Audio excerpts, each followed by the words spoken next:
Welcome back to the studio as we go over the raw data for the first week in December. This obviously is going to be the last month that we run through the raw data assembly before we actually bring it all together and present some of our findings to you guys. So that'll be pretty interesting. As we've already said, this is a little quicker format as we go through these last few weeks. You'll find out why we suffered quite a few issues with the software, which meant that we weren't really going to be able to do any exhaustive testing or anything of that nature, but we will obviously be bringing you the issues that we did see. And again, we're still fighting this major software issue. As you'll see in this week, we actually wound up at the end of the week having to put the system back on zombie apocalypse mode to get it to calm down. But with that, let's go ahead and get to it. So here we have December 1st.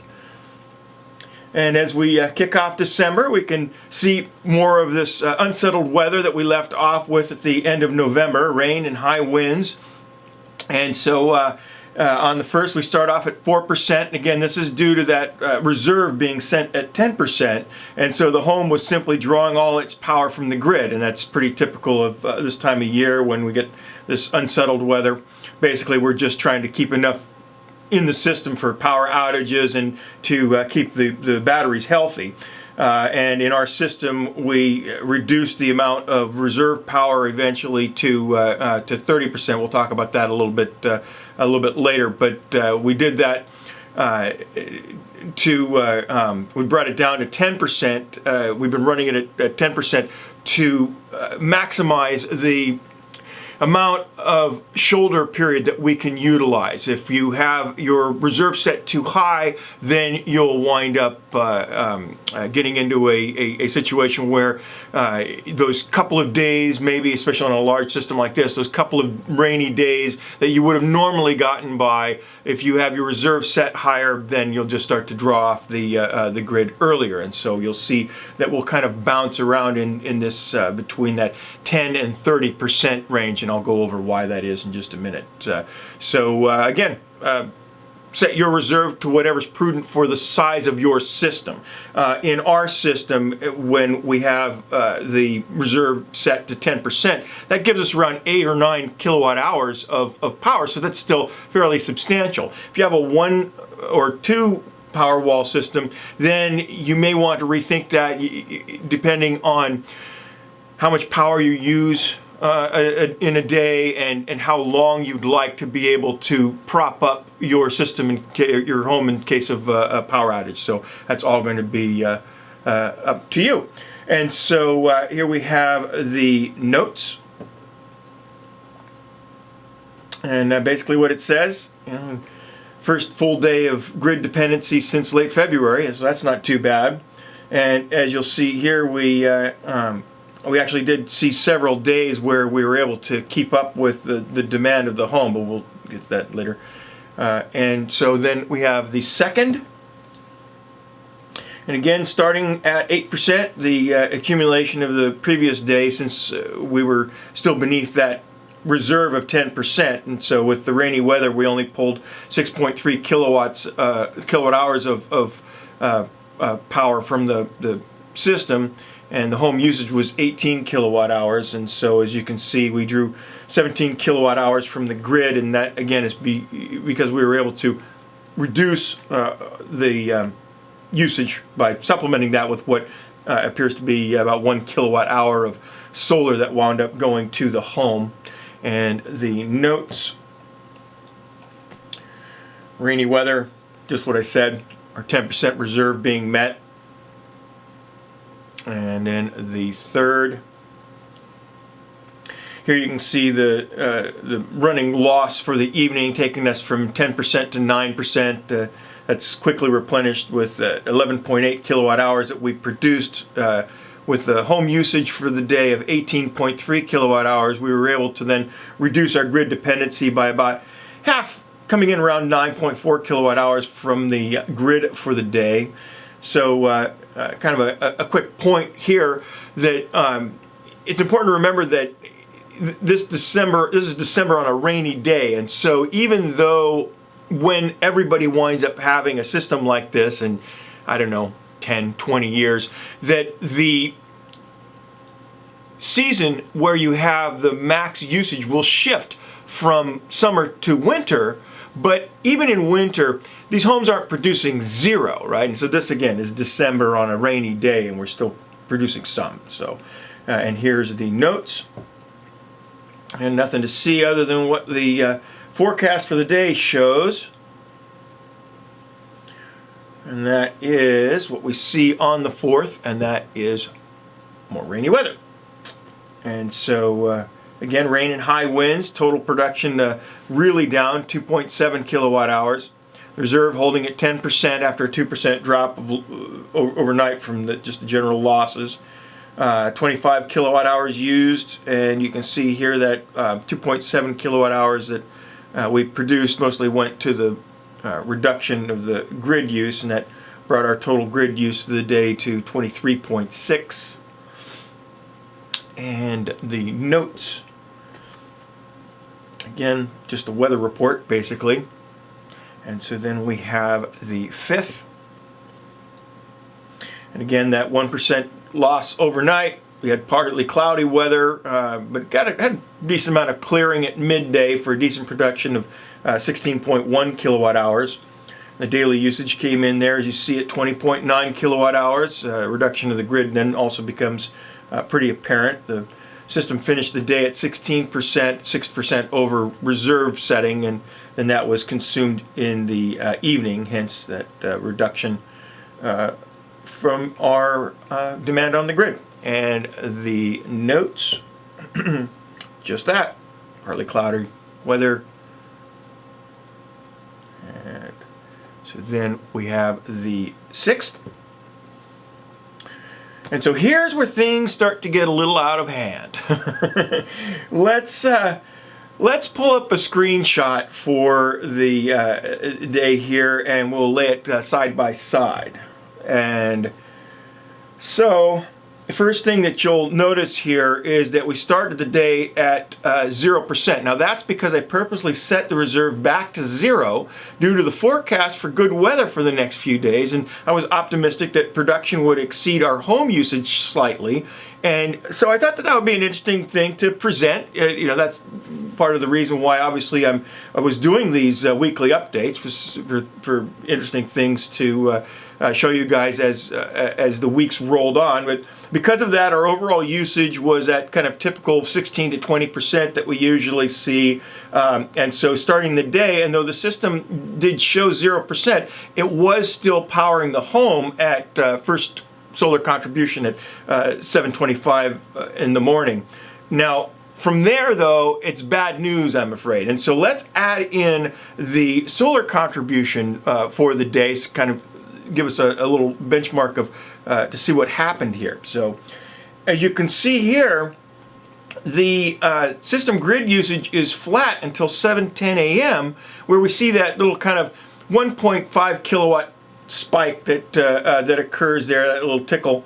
And this is right when our solar contribution starts to kind of flicker in the morning. As the PV power starts to come on, we have this kind of it's a 0.1 kilowatt threshold, and so when the solar produces more than that, the inverter kicks on, and in the morning it can kick on and off. And so that's what's happening there as it kind of crosses that 0.1 kilowatt boundary there.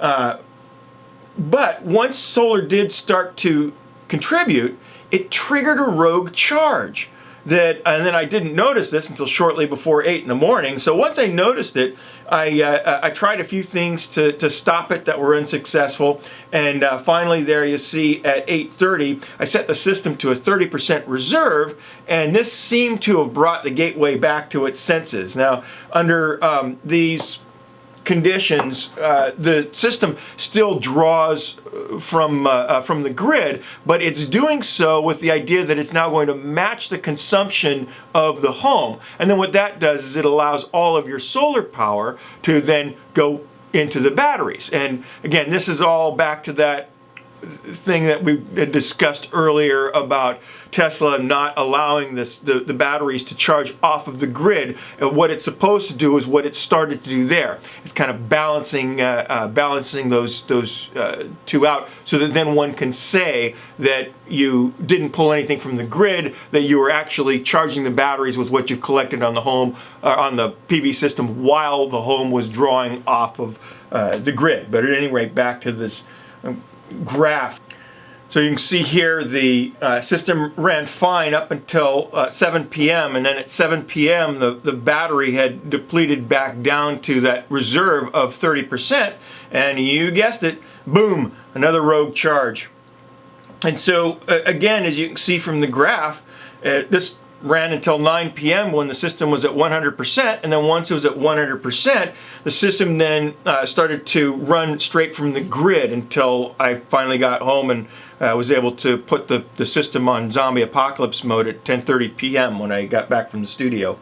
So as you can clearly see, this is not the system running on AI like I had previously thought. This is simply the system running on crap software that was pushed to these systems before it was fully tested. There's no way to sugarcoat that. I don't know what else to say here. I really don't. And so the notes, again, this is just my thoughts recorded in the moment. And so, ever the optimist, you can see at the bottom, I thought that this would at least give us an opportunity to then see how long the system would be able to last in December if you charged it to 100% to start with. How many days could you run? And that's really all I could do there to make lemonade. And for now, though, here is the 7th. So foggy and overcast day with the system on zombie apocalypse mode, as you see there. Starting the day at 91%, we had a total contribution for the day of 12 kilowatt hours, and this was still enough to bring us just to touch that 100% charge just prior to total solar day there. And as you know, when you right at the end of the day there, your solar contribution can be stripped out by the home's usage, and that's just kind of what we saw here. And then that left us with a total solar day percentage of 98%. And then we had a usage of the day at 19.1 kilowatt hours. And the notes, again, just as you can see my optimism here at the bottom. Let you look at that for a second.